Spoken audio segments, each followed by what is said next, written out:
Bienvenue sur Feedback, le podcast autour du management et du leadership. Je suis Elodie, manager depuis 14 ans, et ma mission, c'est d'aider les salariés et entrepreneurs à prendre confiance en elles pour manager sereinement leur équipe. Alors si toi aussi tu es convaincu qu'on peut avoir un management bienveillant et un leadership affirmé sans écraser les autres, abonne-toi. Tu trouveras ici tous mes conseils et retours d'expérience pour t'aider à devenir une des leaders de demain. Je te souhaite une agréable écoute. Hello, je suis tellement contente de te retrouver dans ce nouvel épisode et d'ailleurs ça va être un épisode assez personnel où je vais vraiment partager tout ce qui se passe un petit peu dans mon cerveau et comment j'ai pu évoluer sur le lâcher-prise. Avant cela, j'aimerais beaucoup remercier Tarim qui m'a laissé une évaluation 5 étoiles sur Apple Podcast. Je lis du coup son évaluation, très bon conseil, je viens de découvrir votre podcast et je trouve vos conseils très utiles, c'est un plaisir de vous écouter. Merci infiniment d'avoir laissé cette évaluation et le petit mot qui l'accompagne, je suis vraiment très touchée d'avoir tous vos retours, mais c'est vrai que laisser une évaluation permet de faire connaître au plus grand monde tout le contenu que je peux faire via ces épisodes et ce podcast. Aujourd'hui, je voulais revenir sur cette notion de lâcher prise parce que j'ai eu pas mal de questions en DM à ce sujet ou par mail. Et c'est aussi une réponse qui est souvent donnée dans les questionnaires que je partage sur les besoins, les problématiques que les managers rencontrent. Et je dois dire que j'ai eu une sacrée histoire et évolution par rapport au lâcher prise et je pense que c'était important que je partage ça avec toi pour t'aider dans ce cheminement et à accepter certaines choses. Les derniers mois, à mon poste de salarié, j'ai eu quelques retours de personnes qui me disaient qu'elles avaient l'impression que j'étais tombée dans le je m'en foutisme. J'avoue que sur le coup, je l'avais un peu mal pris. Mais en fait, pour moi, il y avait quand même une sacrée différence entre le je m'en foutisme et le lâcher prise. En fait, ce que les personnes n'arrivaient pas à voir, c'est que j'acceptais de ne pas tout contrôler et de ne pas gaspiller de l'énergie sur les choses sur lesquelles je n'avais pas de contrôle. Et c'est sûr que ça fait une différence par rapport à ce que je faisais avant. J'ai été pendant longtemps, en fait, une maniaque du contrôle. Et c'est pas pour rien que je parle souvent sur le podcast ou dans mes contenus du perfectionnisme et de tout ce qui va avec. J'aimais quand tout était planifié, quand tout se passait comme prévu, quand tout était rangé dans les cases que je voulais, quand tout était carré et nickel. Quand tout se passait, très clairement, comme moi, je l'avais décidé. J'avais un niveau d'exigence ultra élevé envers moi-même, envers les autres aussi, mais encore plus avec moi-même. J'étais vraiment dure par rapport à tout ce que je faisais, par rapport au travail que je fournissais, par rapport aux ambitions que j'avais. C'était jamais assez, j'étais jamais assez bonne, et je ne voulais jamais recevoir les compliments qu'on me faisait. Je n'acceptais pas d'ailleurs mes émotions parce que, pour moi, elles passaient essentiellement par des larmes, et pour moi, pleurer c'était être faible, c'était manquer de contrôle, justement. En gros, je voulais être la fille parfaite pour mes parents, la manager parfaite dans le boulot, l'amie parfaite pour mes proches, la conjointe parfaite pour la personne avec qui j'étais à ce moment-là. Et perdre le contrôle me stressait énormément. Tant que je maîtrisais, en fait, je me sentais en sécurité. C'est complètement faux, car on se sent en danger quand on perd le contrôle, quand ça se passe pas comme on l'a prévu. C'est là où on va ressentir du stress, le fait de subir une situation, du ressentiment, de la frustration, etc. Et pour moi, l'exemple qui peut le mieux illustrer cette volonté de tout contrôler que j'avais avant, alors tu risques peut-être de rigoler quand je vais te parler de ça, mais c'est vraiment là où pour moi ça a été un tournant aussi et qui montre comment j'ai pu évoluer par rapport à ça, c'est l'avion. J'ai eu peur pendant des années de prendre l'avion, tout simplement parce que je ne contrôlais pas ce qui allait se passer. Je laissais ma vie dans les mains d'un pilote que je connaissais pas, sorti de nulle part, et il était hors de question que cette personne-là décide de ma vie, en fait. C'était quelque chose d'inimaginable pour moi. Donc ça te montre à quel point ma volonté de contrôle allait loin. Je disais toujours que je préférais la voiture, etc., parce qu'au moins je maîtrisais ce que je faisais. Et c'était complètement débile ce que je racontais, parce que ça m'empêchait pas de prendre le train, ou les bus, où là, c'est pareil, un pilote qui maîtrise ma vie, mais je sais pas, ça me stressait beaucoup moins. J'aimais pas non plus, par exemple, la sensation d'être sur des skis. J'aime pas skier parce que je disais toujours que j'avais l'impression de ne pas contrôler ce que je faisais. Donc c'était vraiment un mot et une sensation qui était très présente dans ma vie.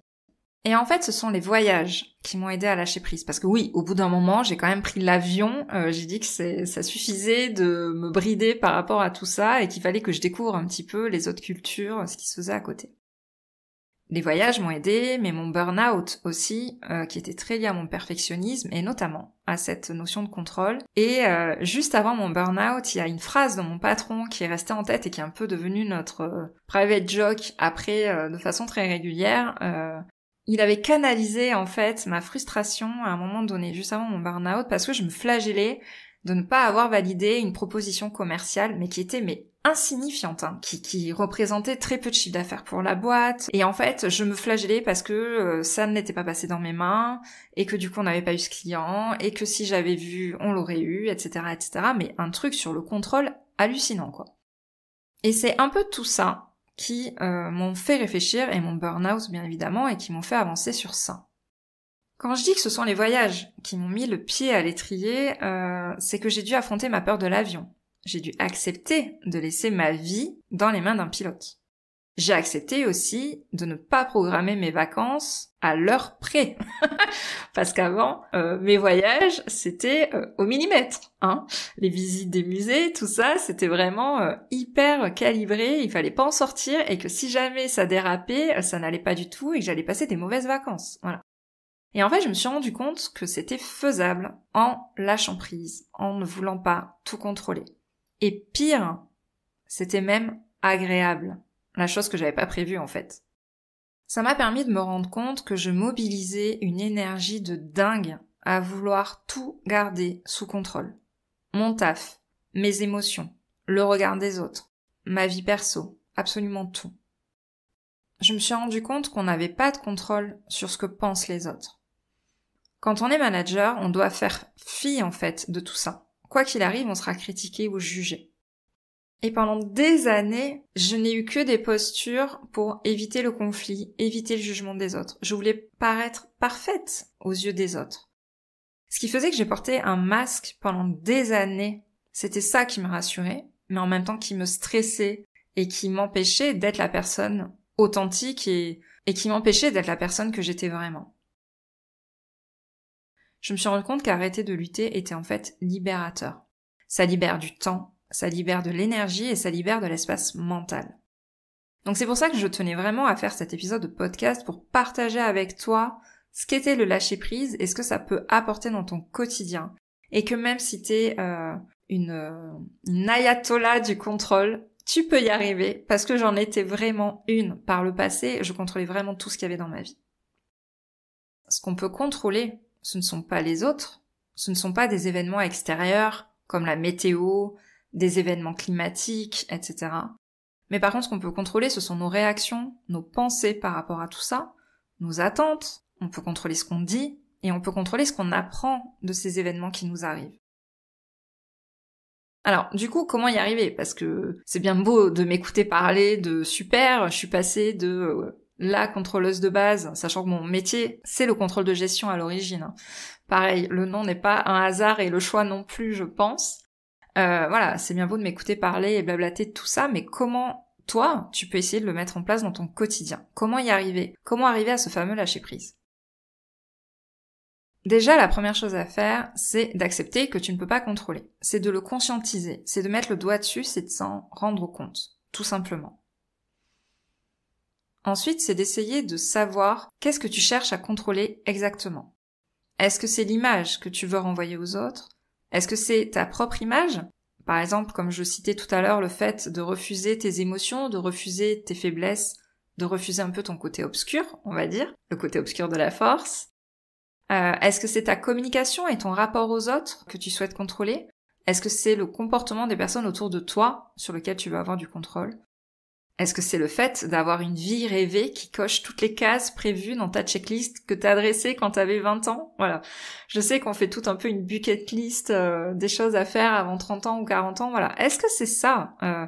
Qu'est-ce que tu cherches à contrôler exactement?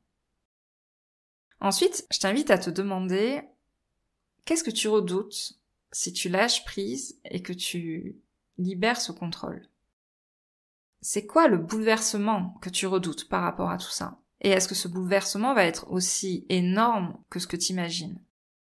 Est-ce que vraiment, si tu contrôles pas tes émotions, par exemple moi qui pleurais beaucoup à l'époque, qui voyais ça comme un signe de faiblesse, est-ce que le fait de pleurer des fois au travail, c'est ça qui va te faire virer de ton boulot? Est-ce que c'est ça qui va faire que tu es dénigré par les autres? Est-ce que, moi aussi par rapport aux vacances, est-ce que le fait de ne pas faire la visite qui était prévue à 10h le vendredi 5 octobre va faire que je vais passer des mauvaises vacances? Je crois pas. Voilà. Donc, essaye de réfléchir à qu'est-ce qui va se passer, qu'est-ce que tu redoutes si jamais tu lâches le contrôle. Ensuite, comme je disais, c'est d'accepter qu'on ne peut pas tout contrôler et surtout qu'on ne peut pas contrôler les autres. On ne peut pas contrôler ce qu'ils pensent. Et on ne peut pas contrôler les événements extérieurs. Tu peux contrôler ce qui vient de toi, mais pas ce qui vient des autres. Tu dois te concentrer sur ce que toi, tu peux agir et avoir une action, un impact. Par exemple, si on se remet dans le cadre du management, tu peux pas changer un collaborateur qui ne travaille pas comme tu souhaiterais. Pareil, tu peux pas changer ton manager parce qu'il t'écoute pas, parce que t'aimerais qu'il te félicite, parce que tout ça. Mais par contre, tu peux changer tes attentes par rapport à eux. Si je dois te donner un exemple que j'ai vécu en tant que manager il y a quelques années, j'ai clairement vécu cette situation-là avec un collaborateur. En fait, je voulais qu'il rentre dans le moule que j'avais décidé pour son poste. Voilà. Dans ma tête, quelqu'un à ce poste-là devait avoir telle et telle compétence, tel et tel talent, et fonctionner de telle et telle façon. Pour moi, c'était quelqu'un à ce poste-là qui devait être méthodique, qui devait suivre la cadence que je fixais, et qui devait avoir le mode de fonctionnement que j'attendais de lui, et que je voulais presque lui imposer en fait. Et j'en oubliais ses talents, ses qualités, qu'est-ce qui faisait qu'il était apprécié dans la société.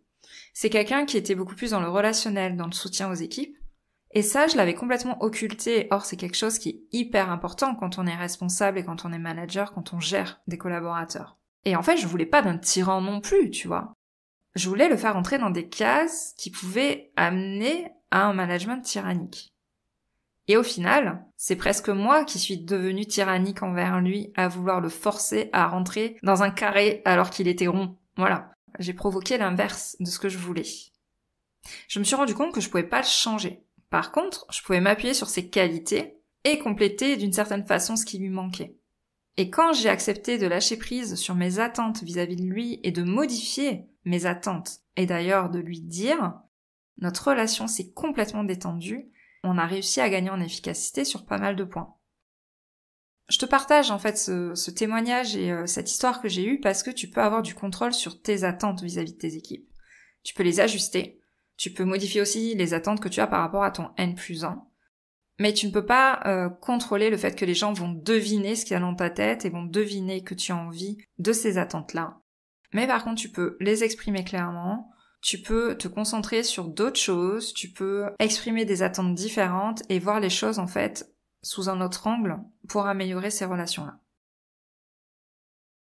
Enfin, le dernier point qui peut t'aider à lâcher prise, c'est d'accepter que tu ne peux pas contrôler ce que les autres pensent de toi. Et ça, c'est hyper important quand on est manager. Parce que on va essayer de faire bonne figure, et encore plus quand on arrive à un nouveau poste ou dans une nouvelle équipe, et on est forcément, quoi qu'il arrive, sous le feu des critiques. Arrêtez de s'imaginer des choses, arrêtez d'interpréter toutes les paroles ou les pensées des autres, ça va faire un bien fou, et ça m'a fait un bien fou. Et je vais te partager, pareil, ce que j'ai fait il y a quelques mois pour arriver à surmonter des critiques que j'avais reçues par rapport à mon nouveau poste. Parce que j'en ai reçu quand même quelques-unes à ce moment-là, quand je suis passée DG. Au lieu de me morfondre et de pleurer chez moi tous les soirs comme j'ai fait pendant des semaines, parce que c'est vraiment ce qui s'est passé, hein, c'est pas parce que je conseille des choses que la vie de manager est un long fleuve tranquille, loin de là, de mon côté, eh bien tout simplement j'ai pris une feuille. J'ai fait 2 colonnes. Et j'ai noté dans une colonne ce que je pouvais contrôler et dans l'autre ce que je ne pouvais pas contrôler. Dans la colonne que je ne contrôle pas, j'ai noté les interprétations et jugements des autres dans mon entreprise, que ce soit mes collaborateurs ou ma hiérarchie.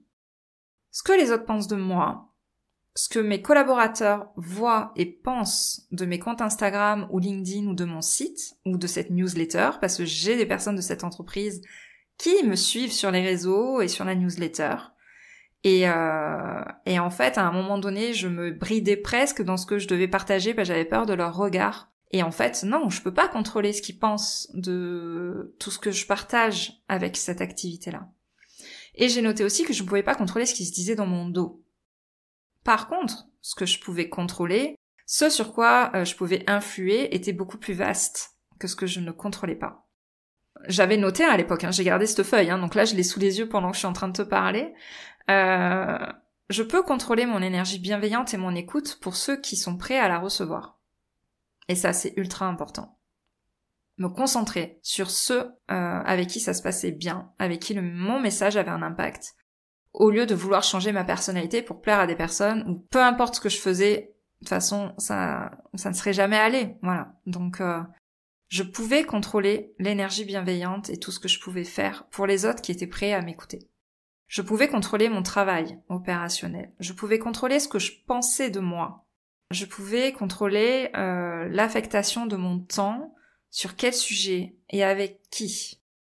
Je pouvais contrôler les félicitations que je donnais à quel collaborateur, à quel moment, sur quel sujet. Je pouvais contrôler aussi les personnes qui m'entourent et que je laisse rentrer dans mon cercle proche. Et enfin, je pouvais contrôler ce qui avait de l'importance pour moi et j'ai décidé de ne pas donner d'importance aux critiques que je recevais. Et la liste était encore longue, voilà, j'ai mis le principal, mais c'est vraiment un exercice qui peut faire du bien quand on a vraiment le cerveau qui est embrumé par tout ça. Quand tu as l'impression de patauger dans une situation, voilà, prends une feuille, tu te fais 2 colonnes. Qu'est-ce que tu peux contrôler? Qu'est-ce que tu peux pas contrôler?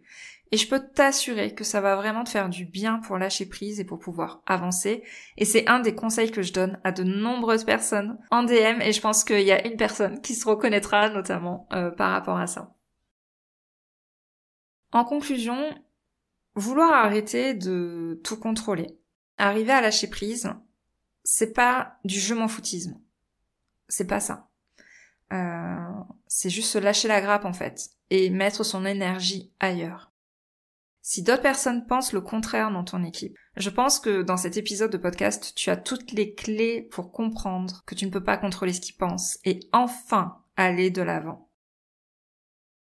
J'espère que cet épisode un peu plus personnel, un peu plus mindset t'a plu. Si c'est le cas, je t'invite vraiment à le partager sur les réseaux sociaux, que ça soit Instagram, LinkedIn. Je t'invite également à t'abonner au podcast si c'est pas déjà fait et à me laisser une note 5 étoiles, comme je te le disais en début d'épisode. C'est vraiment ça qui donne un coup de boost, un coup de visibilité au podcast. Je te remercie pour ton écoute et n'hésite pas à me contacter, pour me dire ce que tu as pensé de cet épisode. À bientôt! Je te remercie d'avoir écouté cet épisode jusqu'au bout. Si tu l'as apprécié, je t'invite à t'abonner sur ta plateforme préférée et à me laisser un commentaire 5 étoiles. On se retrouve au prochain épisode pour parler management et leadership.